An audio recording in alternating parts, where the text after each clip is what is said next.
Just love that music. This means war. That's the punchline. Bible thumper, you causing trouble in here. Yeah. All right, well, anyways, go ahead. Welcome back to the show. We're in here with Alex Wassell and Ed Bonderenka. Hey. And let's take care of a little business. Get this out of the way, shall we?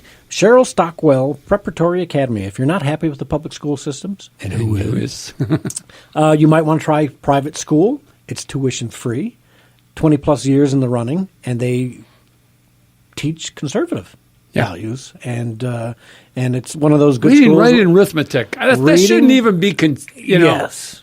Civics. American history. Yeah. I'm amazed at what I'm not seeing being taught in schools right now, and I can't believe teachers would not want to talk about World War II, the reason for it, World War I, the reason for it, the Civil War. I think I've said this before. My kids didn't even know who Daniel Boone was. I had to teach them that. They didn't teach them about last week Daniel we talked Boone. about Man in the High Castle? Yeah. Year null or year zero? Yeah, they're trying to The zip last it all episode, out. they blew up the Statue of Liberty. And what's really something is in that episode, the final episode of the season, I hope I'm not giving away for anything, but after they blew up the Statue of Liberty, there are kids in the street, out of the schools, and they're burning, torching businesses. It's like, and buildings. It's like Kristallnacht. Mm-hmm. And the Himmler character is the one character who's the Reichsmarshal of America. He says, well, let's stop that. And Himmler says, oh, no, let it go on. It reminds me of Kristallnacht. Yeah. And it reminds me of Antifa, Black Lives Matter, all the rioting and looting, the disruption, the throwing away American history. And once again, for Amazon Prime to present this activity, which in this country is decidedly leftist, as Nazi activity, just totally freaks me out, blows me away. Yeah, well, look at Portland right now. Oh, yeah. Just that could have been a scene from this show, without the swastikas. Yeah. Let's take a quick call from Jimmy in Manchester. Jimmy, welcome to the show. Hey, how's it going? Hey, I'll give you a little quote from history, though, just to start this, is the court has made their decision, now let's see them enforce it. Do you know who said that? No, who? Barack Obama. No. Andrew Jackson. Okay. What do you know? What decision that was? Was that the Marbury decision? I think that's what it was, yes. Okay, yeah. Now let's get my timeline wrong on that. Okay, thanks. It's good. Yep, exactly. Yeah. Good call, Jimmy. What else you got? Well, anyway, the Acosta thing. I love the way Trump just masterfully handled this whole thing. That got taken to court. They didn't throw it out because his First Amendments were violated, rights were violated. They threw it out for his Fifth Amendment, which is due process. So what Trump did was he created a code of conduct for in the press room, which he never thought that he ever had to do before, because he figured that everybody was an adult and they were all professional like they had been in the past. They were until Acosta came along. Yeah, unfortunately, this one guy decided to be a jerk and ruined it for everybody. It's the same story. Yeah, one apple, one bad apple, right?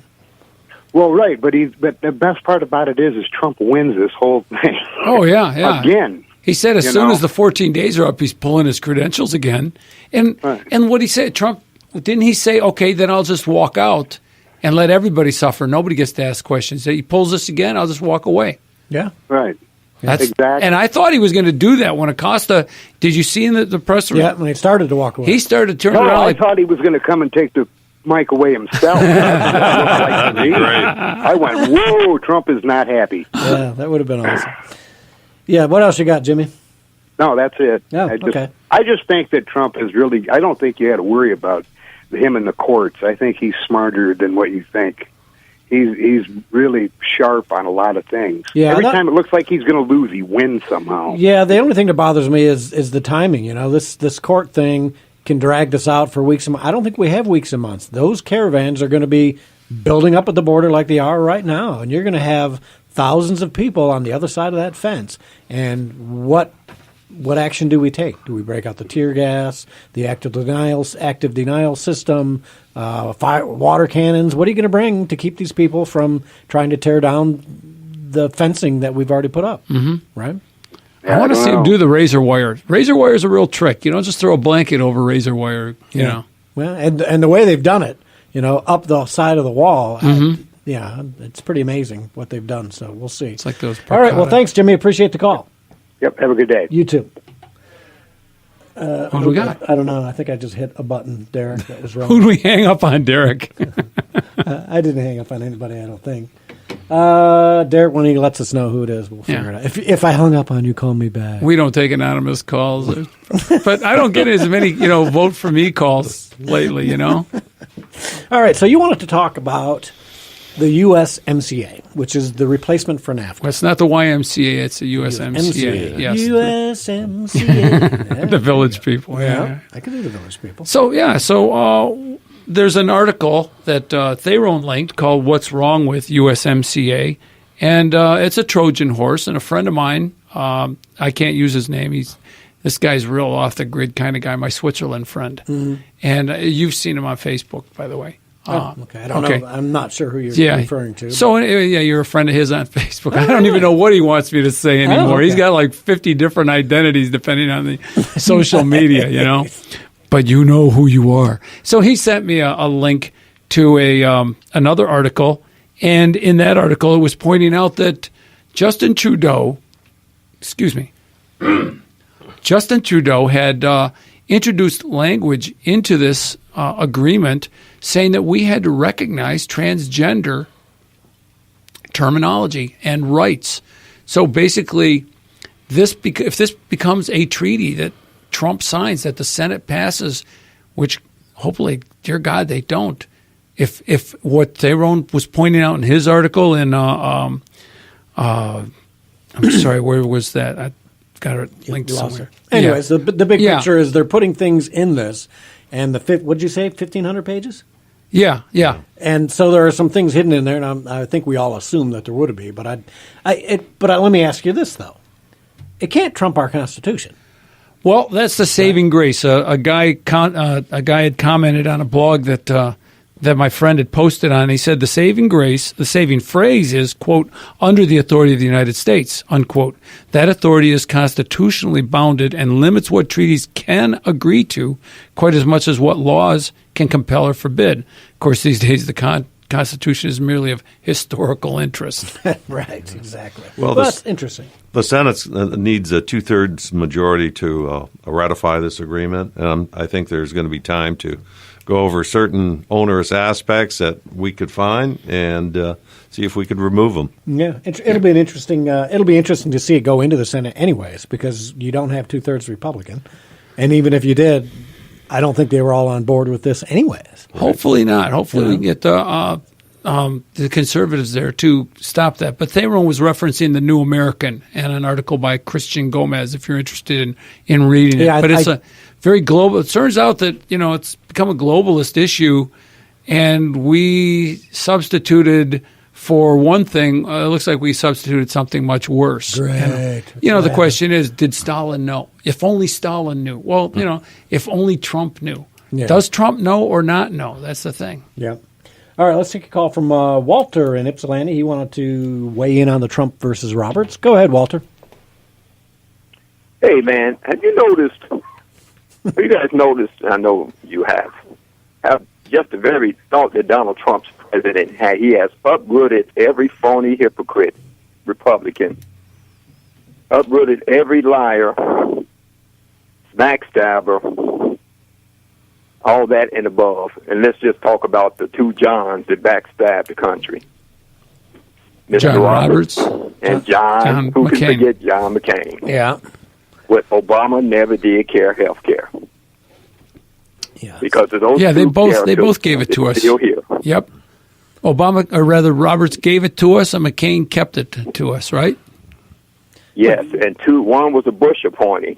John McCain, I don't know who appointed him, Lucifer, I guess. But anyway, that's right. I told Pastor Rick I won't be doing too much name calling. Don't speak ill of the dead. I can't restrain myself sometimes. But look, it's amazing how these people injecting their opinions and ideas, including the one that goes to sleep all the time that y'all mentioned earlier, Ruth Lynchburg. Is her name Kent? No, it's Ruth Buzzy. It's Ruth Buzzy. That, but anyway, how they all injecting their poison. They never, Bush especially, he never criticized Obama those whole 8 years when he was too busy tearing down the country. All of a sudden, John Roberts rise up out of his grave to talk nonsense and go against Trump. Man, these people are ultimate Judases. Yeah, well, they're the elitists, right? The globalists, the elitists, they're there. And people just need to realize Swamp. that it's the swamp. And he's not done cleaning it out. He's not even close to really breaching the swamp to get that stuff out of there. What you've seen Trump do in the last 2 years, he's done all on his own with very little help from Republicans. And I don't know how many of those never-Trumpers have actually come around. Probably a few, I would hope. Well, facts should be making them come congressional candidates that did not support Trump did not get Republican congressional candidates did not support Trump, did not get elected. Yep. Well, and and I wanted to say, someone the other day said because of Trump, we lost the House. I'm like, what are you, out of your mind? It's not because of Trump. It's because of the Republicans who they either retired or they didn't embrace Trump and they lost. Because you know what? You made the same promises that Trump made. He's done everything he can possibly do to live up to those promises. Most of our Congress did not. Yeah. Whether Republican or Democrat, the congressional guys did not deliver to us like they were supposed to. Walter, there was an article I read that said that this guy wrote an article and he said that John McCain cost us the House. And the reason was because exactly what you said, he did not vote against Obamacare. So the Republicans did not get rid of Obamacare. So they did not fulfill Trump's promise. So therefore, they did not get reelected because of low Republican voter turnout. It's kind of convoluted there, but it. No, that's what I believe. I believe that's true. To add to that, I believe, you remember I had those lying hypocrites, including silly Hillary. Yeah. Mentioned about, the Democrats always say how they're going to help the middle class, okay? And the reason being that happened, Ed, I believe one of the reasons is because it confiscated the wealth of the middle class. Obama never did care health care. Transfer it, and that was all in his intentions in the Democrats to have transferred wealth, fundamentally transforming America by stealing the middle class money. Yeah, because they want everyone to be poor. Health care premiums that you cannot afford. I'm going to use some racial terminology here, so be careful. He wants everybody back on the plantation. Oh man, that don't offend me at all because that's what the Democrat Party is: the slave masters, the Kunta Kintes, the Kizzies, the Chicken Georges. Yeah, that's right. That's who they are. You're dating yourself too, by the way. So are we, because we know what you're talking about. Yeah, we're laughing. All right, Walter. Anything else? That's it, man. All right, brother. Appreciate the call. Thanks, Walter. All right. Let's take a call from Elaine in Ypsilanti. Elaine, welcome to the show. Thank you. Great commentary going on. Back to McCaska.